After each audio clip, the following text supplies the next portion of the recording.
Yun lang. May mga kababayan kasi tayo na talagang siguro kahit bumaril ng tao sa gitna ng EDSA itong Duterte family, Duterte pa rin sila. Pero wag nyo kami idamay dyan sa ano ninyo, sa inyong pag-iidolo kay Duterte kasi the last time na ginawa yan, nadama yung buong Pilipinas eh. Tapos ngayon, kay Sara Duterte, kahit nakikita nyo naman kung ano ang mga problema ni Sara, ano pa rin, humahanga pa rin sila.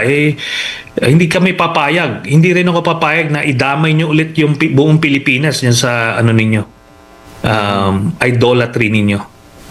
Nako, speaking of idolatry nga, no, Sentry, anong reaction kaya natin doon sa latest survey na bumabaraw yung bilang ng mga Gen Z na sumusuporta dito sa ICC probe kay dating Pangulong Duterte? Iyan kasi bunga ng ano yan ng propaganda war, no? Ang aminado tayo na ang mga Duterte ay talagang naikamada nila na maayos yung social media machinery nila. Kaya nakita nyo, di ba?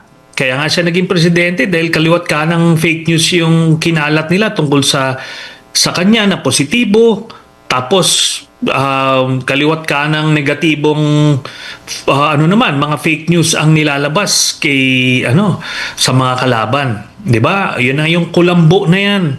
Saan ka makakakita? Sino ba namang politikong magpapapicture ng natutulog na nakakulambo tapos ipapapost mo? 'Di ba? Alam mong panloloko pero maraming naloloko eh. So yan lang po ang ano niyan. But ito kasi pag nagsimula yung impeachment, ito kasi unfiltered ito. Makikita ng mga kababayan natin, yung mga susubaybay, diretso yung ebidensya sa kanila. Wala nang filter, walang fake news, walang makakalihis ng atensyon. Pag lumabas yan, sigurado ako, bababa yung suporta sa mga Duterte kasi mamumulat, maraming mamumulat yan for sure. Yung mga blind followers ni Duterte, bahala na kayo dyan. Doon lang kayo.